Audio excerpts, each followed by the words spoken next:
Dear student, आज का topic है मैथ्स एनालिसिस। तो ये आपका BEE का सब्जेक्ट है, इसे हम देखने वाले हैं। तो होता क्या है, ठीक है। तो इसके कुछ पॉइंट हैं, पॉइंट लिखिए। देखिए क्या है इक्वेशन कि मैथ्स एनालिसिस क्या है कि जिस मैथ्स का इक्वेशन लिखना हो उस मैथ्स की करंट को लिखो और उस मैथ्स के साथ रेजिस्टेंस को जोड़ो तथा मैथ्स करंट से गुणा करो। यानी कि जो मैथ्स आप ले रहे हो उस मैथ्स की करंट को रखो, जो करंट उसमें फ्लो हो रही है, और जितने भी रेजिस्टेंस हो उसको जोड़ के और उन दोनों की गुणा कर दो। दूसरा नियम, इसी में ही क्या करना, आगे को जो इक्वेशन बनाओगे लिए गए जो सा मैथ्स लिया गया है, मैथ्स जो मैथ्स आपका लिया है उसके साथ जो कॉमन मैथ्स है उसकी करंट को निगेटिव साइन के साथ लेते हैं और कॉमन जो रेजिस्टेंस है उससे गुणा कर देते हैं। तो देखिए न्यूमेरिकल से आपको समझ में आने वाला है कि एक हम न्यूमेरिकल लेते हैं, उसके बाद आप समझते हैं क्लियर। ठीक है, एक क्वेश्चन देखिए न्यूमेरिकल से अब आपको मैथ्स एनालिसिस क्लियर होने वाली है। तो मैथ्स एनालिसिस के लिए मेरे एक क्वेश्चन है, तो जिसके साथ एक करंट है, एक करंट 2 एम्पियर का, एक रेजिस्टेंस 1 ओम का, 2 ओम का, 1 ओम का और 5 ओम के रेजिस्टेंस है और 17 वोल्ट का सप्लाई है। ठीक है, 17 वोल्ट का।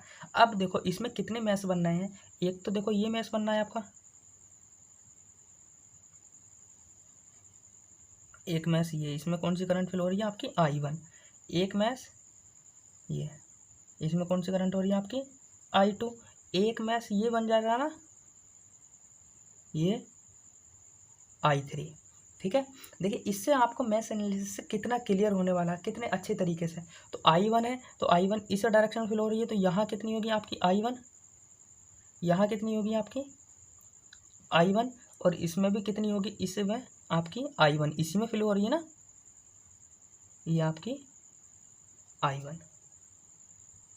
तो कितनी फ्लो हो रही है I1 देखो इधर से फ्लो हो रही है, ये तो इस लूप के लिए होगा। अगर I इधर भी लूप है ना, इसमें भी करंट आ रही होगी, यहाँ से आप करंट देखोगे तो यहाँ आ रही होगी, यहाँ आ रही होगी, तो इसमें कितनी फ्लो हो रही होगी I3 भी फ्लो हो रही होगी। तो टोटल जो करंट होगी वो कितनी हो रही होगी I1, इसके देखो I1 minus I3 minus I3। ठीक है, अब इस लूप में देखो, इस लूप में कितनी है, यहाँ कितनी फ्लो हो रही होगी आपकी I2।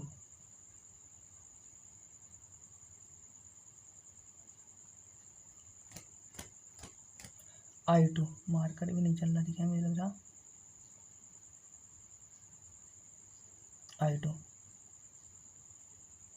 I2 ये कौन सी है, ये करंट दिख रही है ना, है ये करंट, ये इसमें भी कितनी हो रही होगी आपकी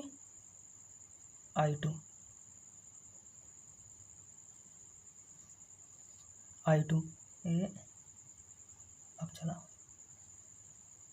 I2। अब यहाँ से देखो इधर को कौन सी करंट हो रही होगी, ये आपकी I2 माइनस I3, और ऐसी इसमें इस वाली जो ब्रांच होगी, ये वाली ब्रांच देखो I1 इस वाली डायरेक्शन में आ रही है और I2 ऊपर जा रही है। तो अगर इस लूप के लिए रखेंगे तो I1 माइनस I2, तो इसमें क्या जाएगा I1 माइनस I2। अब जब मैथ्स एनालिसिस करेंगे, मैथ्स एनालिसिस करेंगे तो उसमें पहली इक्वेशन, तो यहाँ पहला लिखिए, अब आपको क्लियर होने वाला। मैथ्स फर्स्ट के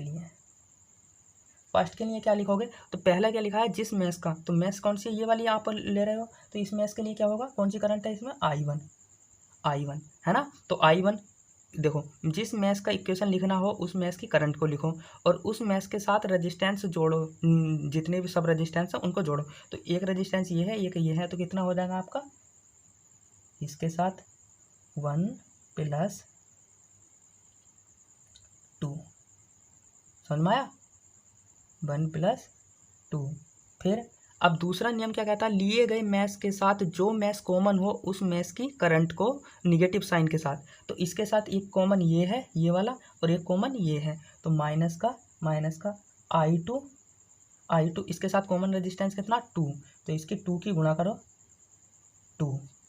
ठीक है, फिर माइनस दूसरा भी कॉमन है ये वाला I3 वाला, तो माइनस का I3 इंटू कॉमन रेजिस्टेंस कितना है 1, यही होती है बराबर 0 मैथ्स एनालिसिस। तो इसे सॉल्व करके लिखेंगे तो कितना आएगा 3I1 minus 2I2 minus I3, 1 resistance है तो कितना आ जाएगा I3, इक्वेशन 1। दूसरा मैश के लिए, दूसरी मैश के लिए क्या होगा, मैश 2 के लिए। तो अब मैश 2 के लिए कौन सा, I2। अब करंट कौन सी आ जाएगी आपकी, I2। अब टोटल रेजिस्टेंस कौन से हैं जो सब रेजिस्टेंस है, एक तो 1 है और एक कितना है 5, 1 + 5 है ना। कॉमन रेजिस्टेंस को अभी नहीं टच करेंगे, तो कौन सा 1 + 5, समझ में आया इतना। फिर माइनस, अब माइनस इसके साथ कौन से रेजिस्टेंस रहेंगे, जो टच रेजिस्टेंस है, जो कॉमन है। तो कॉमन कितना है, I1 है, तो कितना आ जाएगा I1, और I1 के साथ रेजिस्टेंस कौन सा कॉमन है, इंटू 2। ठीक, दूसरा माइनस, माइनस कौन सा है I3 भी आपका I3 है ना, और I3 के साथ कॉमन रेजिस्टेंस कौन सा है 1, तो ये कितना आ जाएगा आपका 0। क्लियर हो रहा है ना। तो इसे लिख दो, इसे क्या लिखोगे आपका 6I2 माइनस का 2I1 माइनस का I3 बराबर 0। इसे इक्वेशन, अभी इक्वेशन रखो ना, रहने दो। हाँ, फिर इसे किसकी फॉर्म में बनाओ, इसकी फॉर्म में। तो इसे क्या लिखो, माइनस का 2I1 प्लस 6I2 माइनस का I3 बराबर 0। अब इक्वेशन कौन सी आ गई, 2। ठीक है। मैश थर्ड के लिए, मैश थर्ड के लिए क्या होगा, थर्ड में कौन सी है I3 है ना। अब देखो, अभी रुकिए, मैश सेकंड में कुछ गलती हो रही है। मैश सेकंड में क्या है, हाँ एक ये बोल्ट भी है, तो किसका है। अब डायरेक्शन देखो, यहाँ ऐसे चल रहे हैं, तो एक पहले क्या साइन पड़ा माइनस, तो माइनस का कितना आ जाएगा आपका 17 बराबर 0। तो अब इधर जाकर ये किसका हो जाएगा आपका प्लस का 17, तो यहाँ कितना आ गया आपका प्लस का 17। अब सही है। अब मैश थर्ड के लिए, मैश थर्ड में कौन सी करंट फ्लो हो रही है आपकी I3, और I3 बराबर कितना है 2 एम्पियर। अब आपको अब I3 मिल गया, तो I1 और I2 की वैल्यू निकाल दोगे। तो यहाँ से इक्वेशन 1 और 2 से, तो यहाँ से अगर 1 और 2 से यहाँ I3 की वैल्यू रखोगे, अगर इक्वेशन 1 में रखोगे, फ्रॉम इक्वेशन 1 एंड 2 और 3, तो अगर इक्वेशन 1 में 3I1 माइनस 2I2, तो I3 की वैल्यू कितनी है 2 बराबर 0, तो कितना आ जाएगा 3I1 माइनस 2I2 बराबर 2 है ना। तो इक्वेशन कौन सी आ गई है 4। अब उसके बाद है ना, इस वाली इक्वेशन में रखो, तो ये कितना आ जाएगा माइनस का 2I1 प्लस 6I2, और I3 की वैल्यू कितनी है आपकी 2 एम्पियर। 2 बराबर कितना है 17 बराबर 0, नहीं 0 नहीं होगा, तो ये कितना आ जाएगा माइनस का 2I1 प्लस 6I2 बराबर कितना हो जाएगा 17 और 2 19। इसे फिफ्थ इक्वेशन। अब दो इक्वेशन मिल गई, एक ये है और एक ये, I1 और I2 की वैल्यू आप निकाल सकते हो, निकालें। तो यहाँ से रखिए 3I1 माइनस 2I2 बराबर कितना है 2, और ये कितना है आपका 2I1, और ये आपका है प्लस 6I2 बराबर 19। तो यहाँ से ऊपर वाले में क्या करो, I1 को कैंसिल करना है आपको, तो ऊपर 2 की गुणा करो, नीचे कितने की गुणा करें 3 की। तो जब 3 की गुणा करोगे तो यहाँ से कितना आएगा, ये 6 हो जाएगा, ये 6 हो जाएगा, ये कैंसिल होने के बाद यहाँ कितना हो जाएगा 4, और यहाँ कितना हो जाएगा 6 18 है ना। तो 18, ये कितना हो जाएगा 4, और ये कितना हो जाएगा 6 18। 18 में से 4 4 जाएंगे तो कितना बचेगा, 18 में से 4 जाएंगे तो बोलो भाई 14 I2 किसका प्लस का बराबर, और ये कितना हो जाएगा 4, और ये कितना हो जाएगा 19 है, 19 का 19 38 57 और 4 57 और 4 कितना हो जाएगा 61। तो I2 की वैल्यू कितनी आ जाएगी आपकी 61/14। ठीक है। तो डिवाइड करने के बाद, ठीक है, डिवाइड करिए या मत करिए वो छोड़ दीजिए, आपकी मर्जी हेटक है।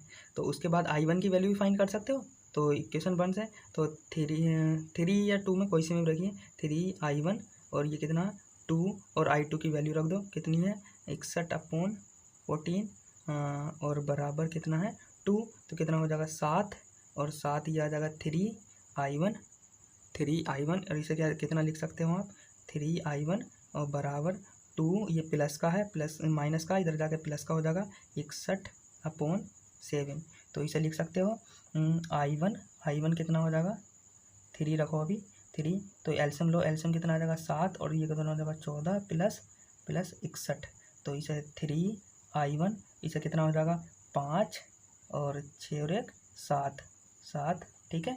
और इसे इधर साफ करो तो कितना आ जाएगा i1 की वैल्यू कितनी आ जाएगी i1 की वैल्यू आ जाएगी 75/7 ठीक है। तो i1 की वैल्यू ये आ गई और i2 की वैल्यू आ गई आपकी 61/14 और i3 की वैल्यू कितनी थी आपकी i3 की वैल्यू थी 2 एम्पियर। तो मैश एनालिसिस यही है कि आपको इजी पड़ गया ना और आसान तो ठीक है, वरना केवीएल लगाते हो केवीएल लगा के इसमें i1 i2 वो आपको थोड़ा हार्ड पड़ता है। तो मैश एनालिसिस आपके लिए इजी है। तो ठीक है, मिलते हैं नेक्स्ट लेक्चर में।